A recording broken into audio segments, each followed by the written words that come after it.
This video was sponsored by Dislite.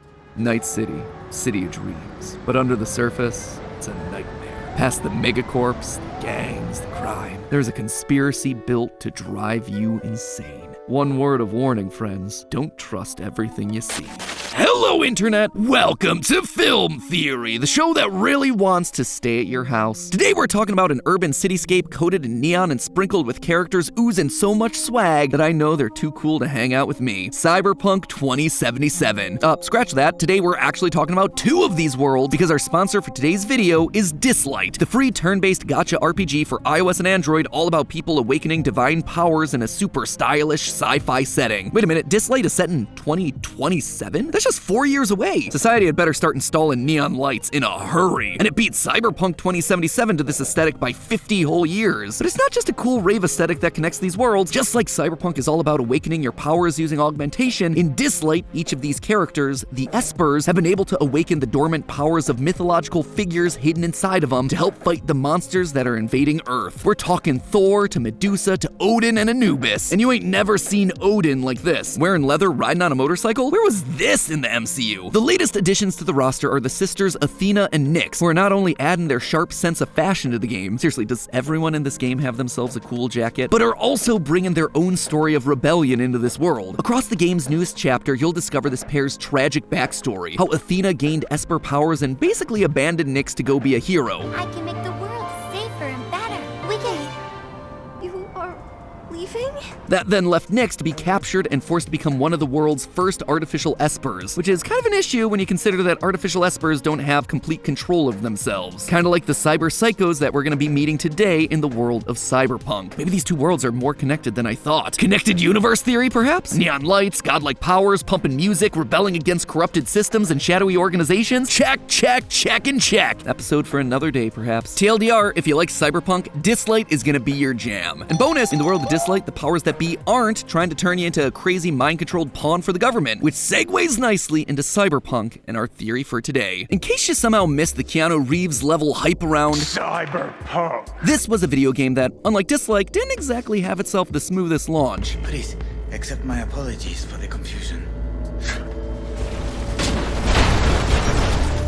Yeah, despite the fantastic writing, art, and gameplay, the greedy corpos at the head of the company definitely pushed this thing out the door a couple years before it was ready. And though the devs certainly kept polishing it over the years, Cyberpunk 2077 looked to go down in history as a cautionary tale against releasing games early. Or at least, that was the case until the release of the Netflix anime Cyberpunk Edgerunners.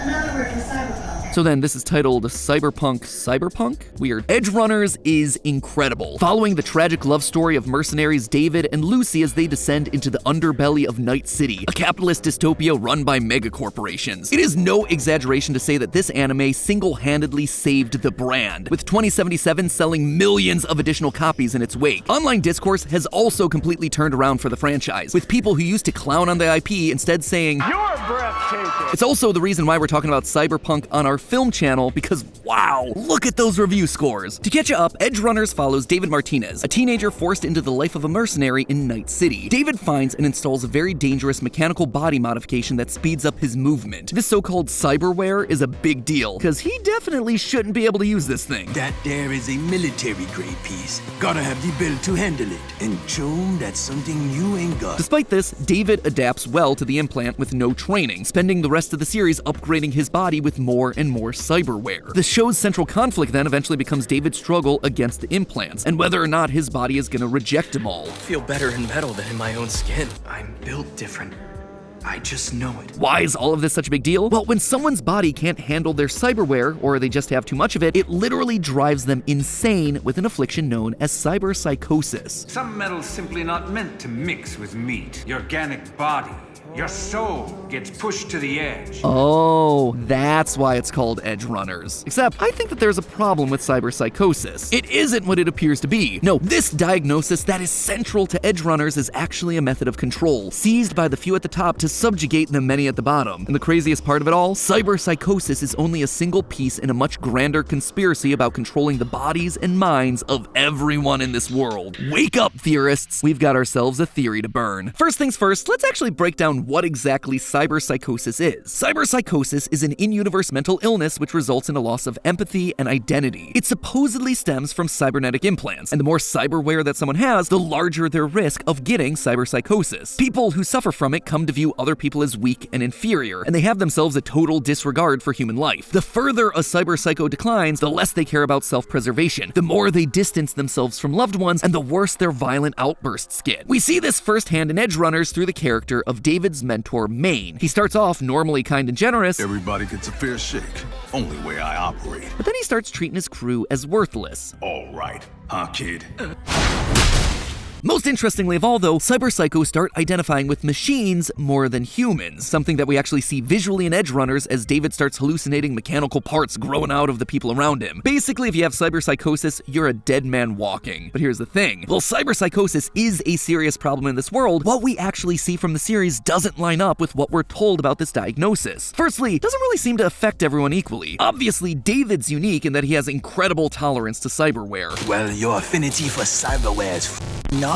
But a ton of the characters in Edgerunners have massive parts of their body replaced with no psychotic effects at all. Plus, we have ourselves V, the playable character from Cyberpunk 2077. He can get completely decked out in implants from head to toe, but is never once considered to be in danger of going crazy and becoming a cyberpsycho. But okay, so what if someone does go cyberpsycho? Well, it's not the end-all be-all death sentence that everyone makes it out to be. A full third of Maelstrom, a cultist gang obsessed with cyberware implants, are cyberpsychos, and they're not actively burning Night City down. Some cyberpsychos are even friendly. Meanwhile, every member of MaxTac, the universe's equivalent of a SWAT team, is a cyberpsycho. Literally all of them. As the Shard puts it, quote, "The same people who butchered innocents in the streets just a month, a week, a day earlier are now knights in shining armor." There's a ton of evidence to back all this up. The very first trailer for Cyberpunk 2077 featured a cyberpsycho woman being attacked by MaxTac, but she later shows up in a quest from the video game as a member of MaxTac, which references the trailer as a canonical event. They didn't kill her, they recruited her. Furthermore, a computer terminal that you can find in a different questline describes cyberpsychosis as a, quote, "fairly common problem amongst MaxTac." On top of all of that, Atom Smasher, one of the main antagonists of both the anime and the game, has had his body entirely replaced with implants. Heard you went no-ganic, full bore. And yet, despite being sadistic, violent, and having a disregard for human life, I'm the one you're after, ain't I?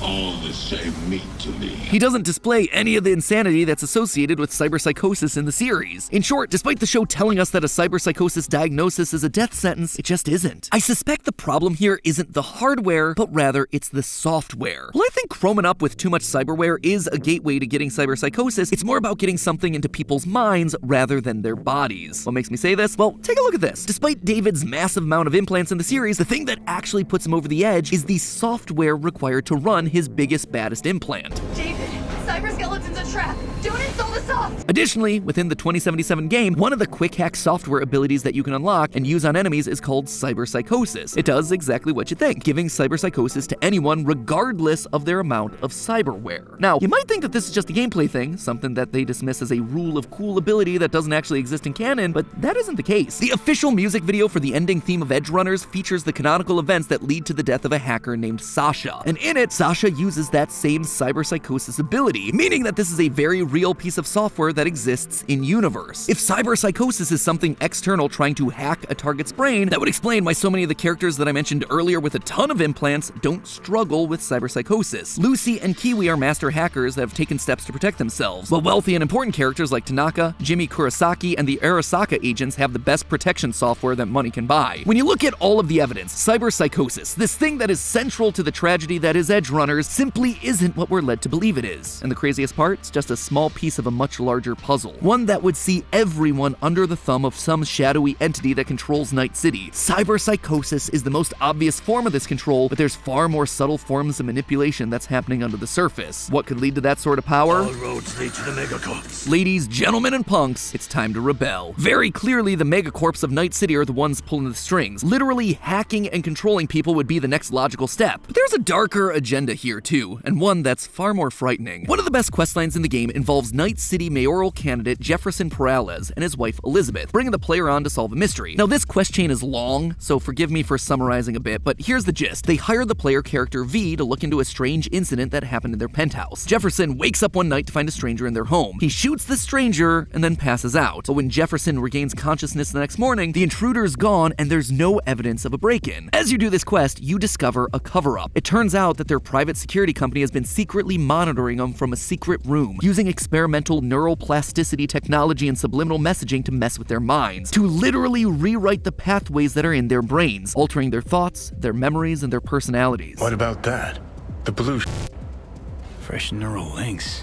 They're not spying on them, Johnny. They're with their heads. And we're not just talking about simple stuff like favorite movies or taste in music. Once, I said we should visit his brother's grave, and he told me that he'd been an only child. At the end of the storyline, we can either tell Jefferson the truth or lie to protect his safety. Either way, the manipulation continues. Jefferson goes on to win the election, thereby putting a puppet in control of Night City. Now, obviously, this is going way deeper than just some small-time security company. Another quest in the game involves V recovering a stolen encrypted hard drive which contains an internal memo from one of the megacorps, Night Corp, detailing secret experiments that they're running on unsuspecting subjects. They've managed to use subliminal messaging to turn one subject described as calm and empathetic into a psychopath that, quote, strangled one of their colleagues over a dispute over coffee. Can't really blame them. I don't like decaf either. But think about this. Night Corp was able to remotely turn people into rage-filled murderers. Sounds a lot like what we've discussed with Psychosis, doesn't it? And all while using subliminal messaging to rewrite their brains. Night Corp is brainwashing people, turning good people into psychopaths and politicians into puppets, all as part of a grander scheme. And here's the cherry on top. The thing that takes this from a fun little plotline hidden under the surface to a full-blown conspiracy about the people at the top of the corporate ladder. You see, loyal theorists, there aren't people at the top of the corporate ladder. It's an evil artificial intelligence that's somehow gotten out of control. Now, I realize that that's a pretty big claim, even for this series. While powerful AI do exist in the world of Cyberpunk, and we even meet one in 2077, what's the evidence that they're controlling everything here? Well, first of all, we know that these sorts of AI can and potentially do run organizations. The head of Arasaka has his mind digitized during 2077, turning himself into an AI that can continue to run the company. Other characters like the Maelstrom and Voodoo Boys gang worship tech, and they see the takeover of the world by AI as an inevitability. And that secret program described in the encrypted Night Corp memo, it was outright called an AI. We also know that AI aren't complacent to live in cages. Pretty much every AI we meet throughout Cyberpunk 2077 either wants to be free or take control. It's only a matter of time before this AI at Night Corp takes over the company, and wouldn't it be handy if it had itself some mind-controlling tech for that? AI being responsible for this whole conspiracy, both the brainwashing and the cyberpsychosis, would also explain why gangs obsessed with tech and implants like Maelstrom are so involved in this thing, and why one of the major symptoms of cyberpsychosis is beginning to identify with machines more than man. It's the AI conditioning all us fleshy meat sacks for their inevitable takeover. On all fronts, this AI is controlling people, whether it be through cyberpsychosis, brainwashing, or just good old-fashioned hacking. And I suspect we've already seen this AI in action. In this game, there's a mysterious character that we only see twice named Mr. Blue Eyes. He's seen at the end of the Jefferson questline that we talked about earlier, as well as during one of the game's endings hiring our player character. We also hear that he and his people might just be replacing dissidents in the city. I warned him!